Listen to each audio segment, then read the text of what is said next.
찰스 스펄전은 이런 이야기를 합니다. 제가 잠깐 읽겠습니다. 바다를 항해하는 선장의 믿음을 보면 참으로 놀라운 일이 아닐 수 없습니다. 그는 낯을 올리고 육지로부터 떠나갑니다. 며칠, 몇 주, 몇 달 동안 다른 배나 해안을 보지 못하고 항해를 계속합니다. 그래도 그는 아무 두려움이 없습니다. 그리고 드디어 바라던 항구에 도착합니다. 아무 표시도 없는 깊은 바다 위에서 그는 어떻게 길을 찾을 수 있었을까요? 그는 어떻게 나침반과 달력, 망원경, 그리고 하늘의 별들을 믿고서 아무것도 보이지 않는 망망대해를 건너 항구에 정확하게 들어올 수 있었을까요? 보이는 것이 없이 항해한다는 것은 얼마나 놀라운 일입니까?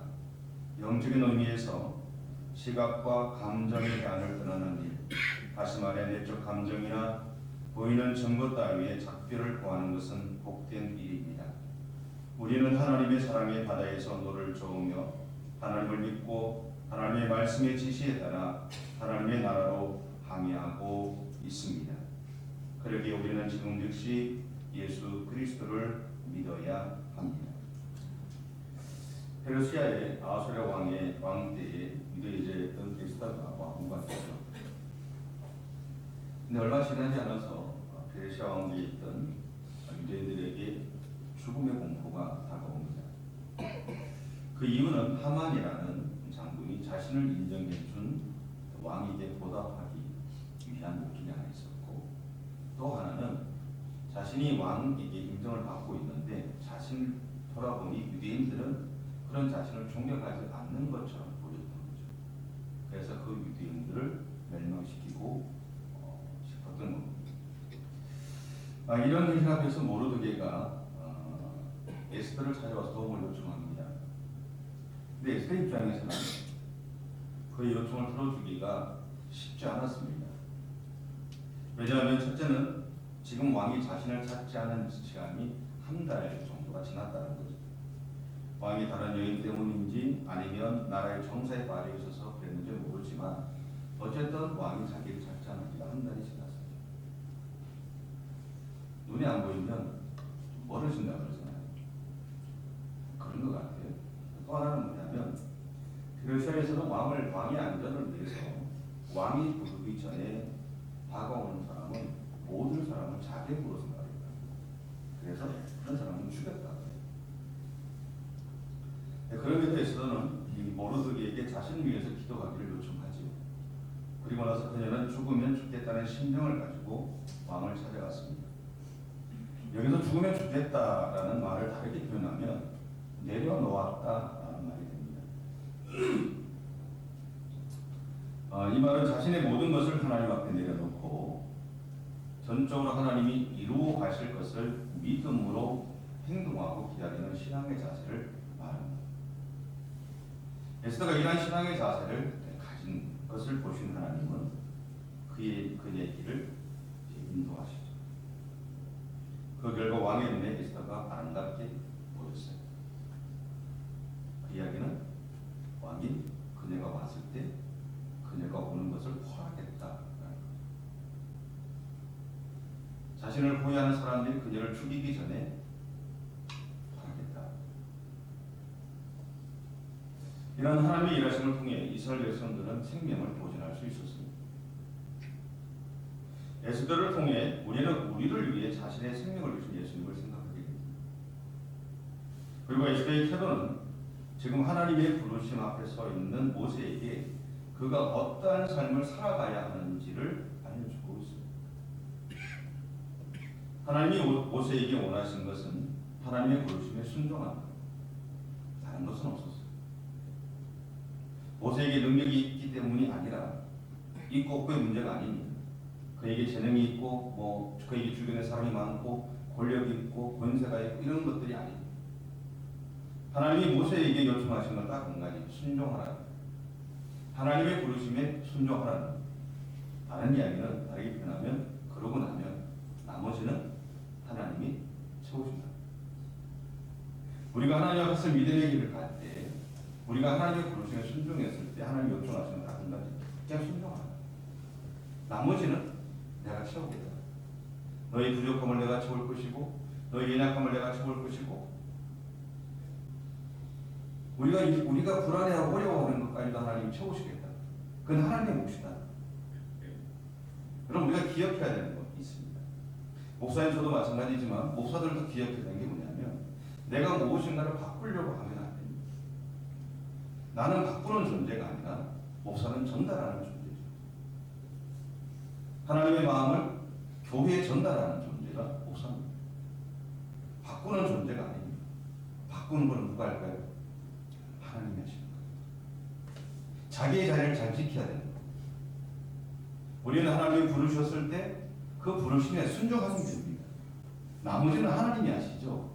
모세가 있어서 이스라엘 백성들에게 최고의 사건이 일어났습니까? 그렇지 않습니다. 모세가 정작 거절하고 거절했으면 하나님은 다른 사람을 세우셔서 그 일을 행하셨을 거예요. 왜? 하나님 외에는 그 일이 필요했거든요. 그 일은 반드시 이루어져야 되거든요. 내가 특별하기 때문에 하나님이 부르신 것이 아니라 하나님이 나를 선택해서 부르셨다는 사실들을 기억하십시오. 그래서 그러기에 우리에게 필요한 것은 부르심에 순종하는 것. 다른 거 생각하지 마십시오. 우리가 하나님 앞에서 신앙생활하면서 어떤 역할들이 우리에게 주어진다. 우리가 해야 되는 건 순종하는 것. 나를 세우셨던 하나님을 믿으세요. 할 수 있는 능력은 그분이 주시는 겁니다. 내가 염려하고 걱정하는 것도 해결하시는 분도 그분이 하시는 겁니다. 내가 하는 게 아닙니다. 내가 하려고 하지 마십시오. 싸움만 일어납니다.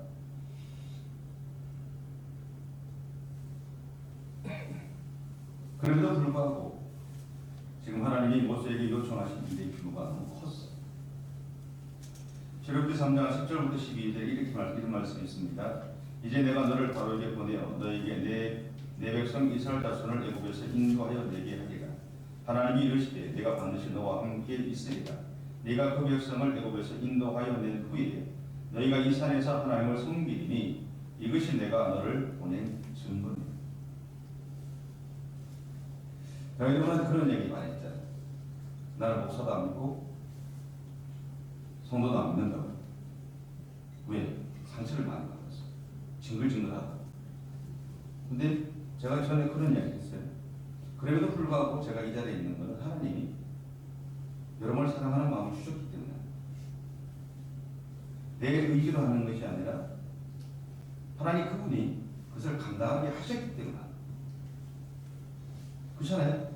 여러분들 신앙생활 생각이 달려오면서 별의별 거 다 봤죠? 그렇잖아요? 별의별 거 다 겪고 다 봤어요.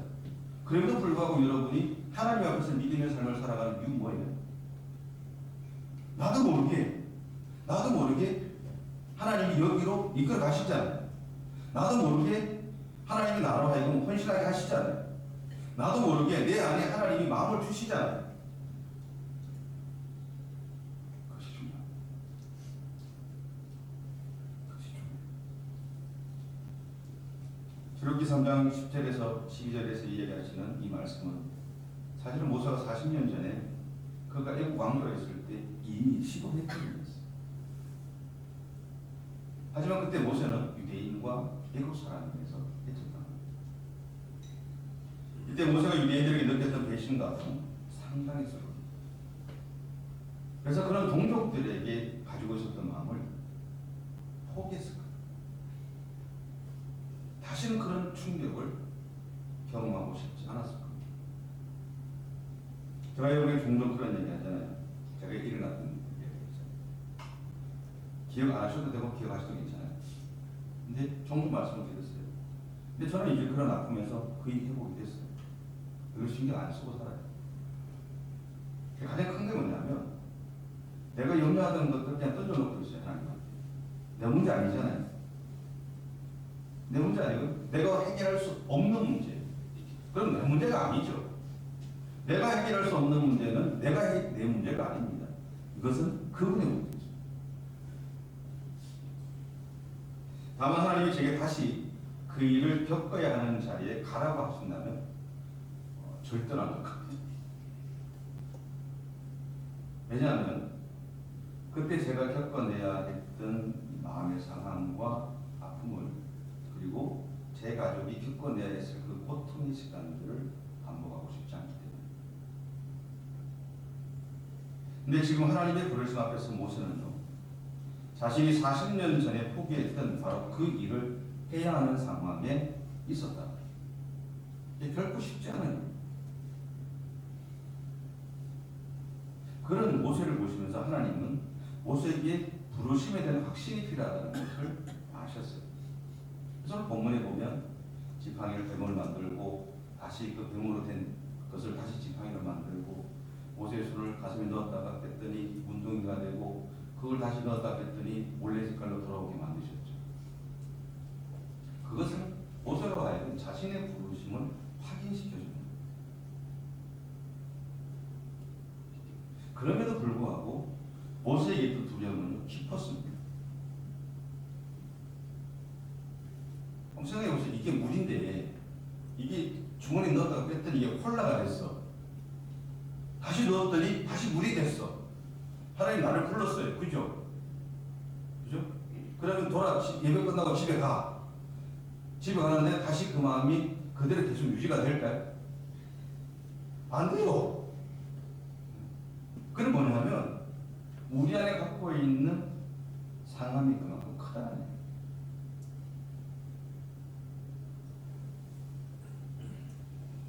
그래서 그는 자신이 말을 잘하지 못하는 사람이라고 말하면서 거절합니다.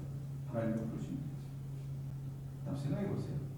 모세가 애국 왕가에서 교육을 받았어요. 최고의 학문을 받고 최고의 기관의 교육을 받았어요. 말을 잘할까요? 못할까요? 왕가의 사람들을 교육할 때 가장 먼저 제일 먼저 신경 쓰는 게 뭘까요? 말하는 거예요. 말. 전에 영화 보니까 그렇게 나오더라고요. 말하는 걸 가르치는 거. 정치인들은 이렇게 이야기해요. 지도자는 이렇게 얘기하면서 그걸 계속 시키는 모습을 봤어요.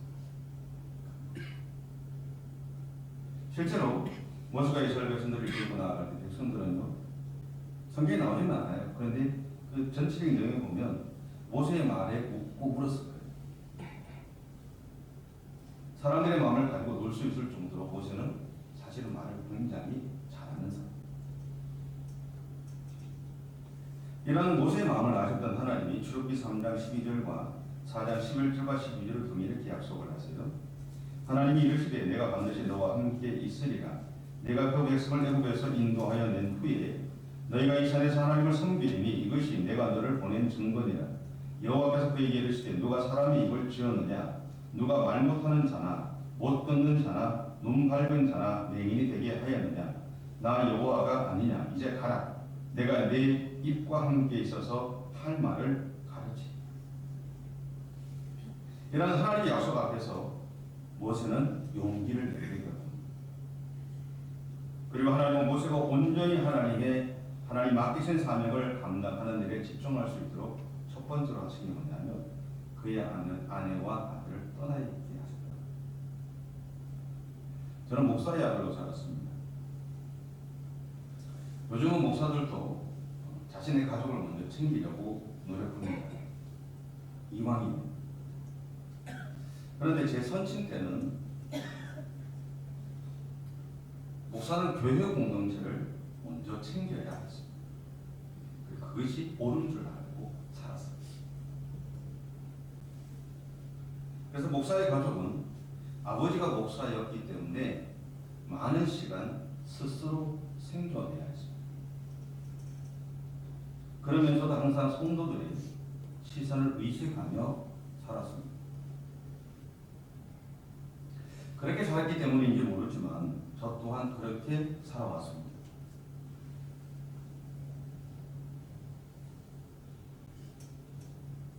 그 결과 제 가족에게 상당한 아픔을 겪게 했던 것도 맞습니다. 그런데 제가 목사로 살아온 것에 대해서 후회하지는 않습니다. 아니 또 그렇게 살아가는 것에 대해서 지금까지 후회해 본 적이 없어요.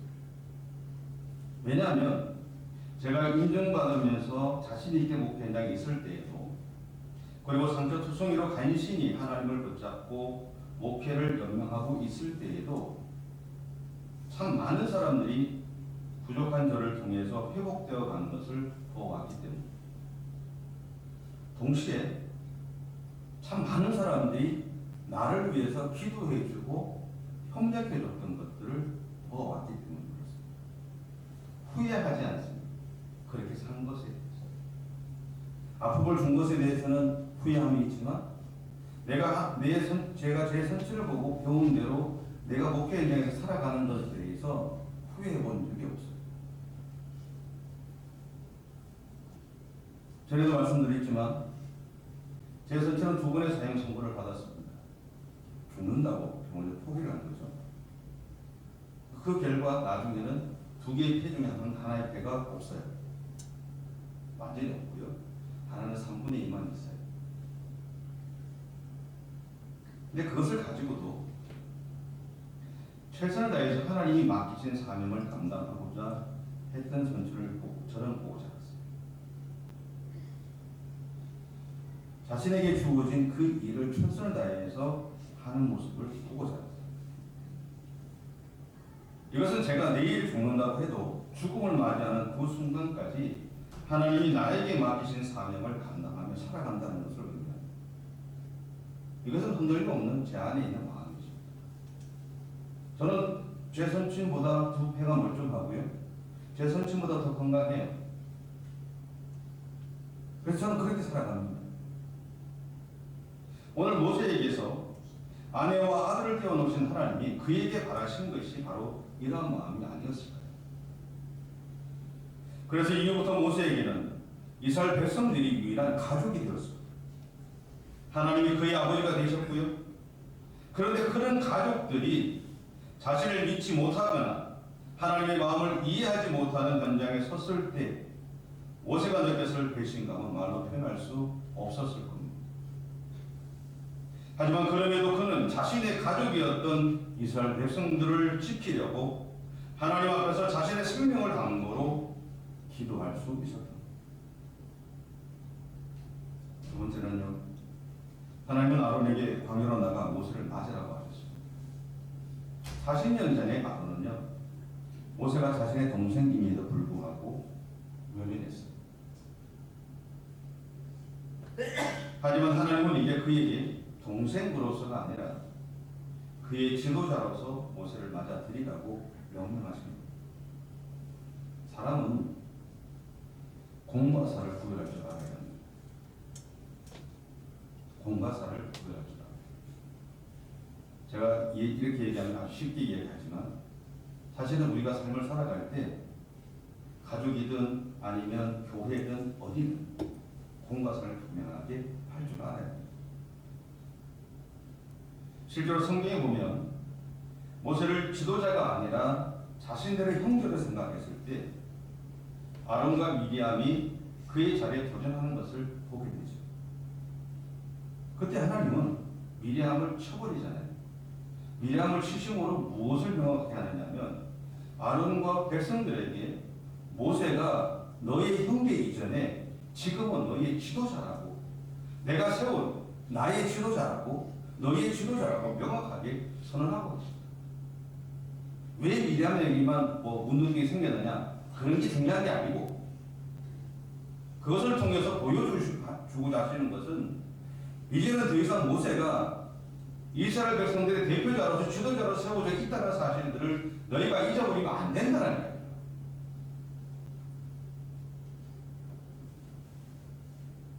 하나님은 모세에게 아론을 동역자로 그리고 아론에게 모세를 동역자여 지도자로 세우셨어요. 카네기는 이렇게 말했습니다. 자수성가한 사람이란 있을 수 없습니다. 왜냐하면 현실에서는 한 사람의 노력만으로 성공할 수 없기 때문에 그렇습니다. 우리는 혼자서 어떤 일도 할 수 없도록 창조된 불완전한 존재입니다. 그래서 우리에게는 상대방이 있는 것이고 그래서 서로 돕고 보완하면서 살아가도록 하나님이 만드신 것입니다. 여기에 덧붙여서 아인슈타인은 이렇게 말했습니다. 나는 하루에도 몇 번씩 내 인생이 얼마나 많은 동료들의 노력으로 이루어져 왔는지 생각합니다. 여러분 모세는요 지금 하나님과 함께 동행하며 살아가는 법을 배우고 있었던 겁니다. 그에게 있어서 40년의 광야 여정은 하나님과 함께하는 것을 배우는 시간이었습니다. 마찬가지로 이스라엘 백성들은 하나님과 함께 동행해 가면서 하나님의 백성이 되어가기 시작했습니다. 저는 예전부터 늘 했던 이야기 중에 한 가지가 있습니다.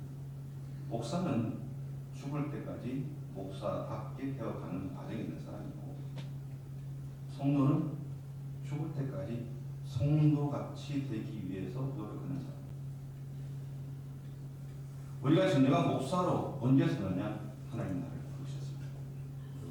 우리가 진정한 성도로 언제 세워지느냐? 하나님 나를 부르셨습니다. 그 이야기는 뭐예요? 목사도 실수하고 성도도 실수한다. 연약해질 수밖에 없다는 것. 그런 시간들이 거쳐가면서 우리는 점점 성숙해져 가는 과정 가운데 있을 뿐이다. 완전한 것이 아니라 불완전한 존재가 우리라는 사실들을 얘기하고 있는 겁니다.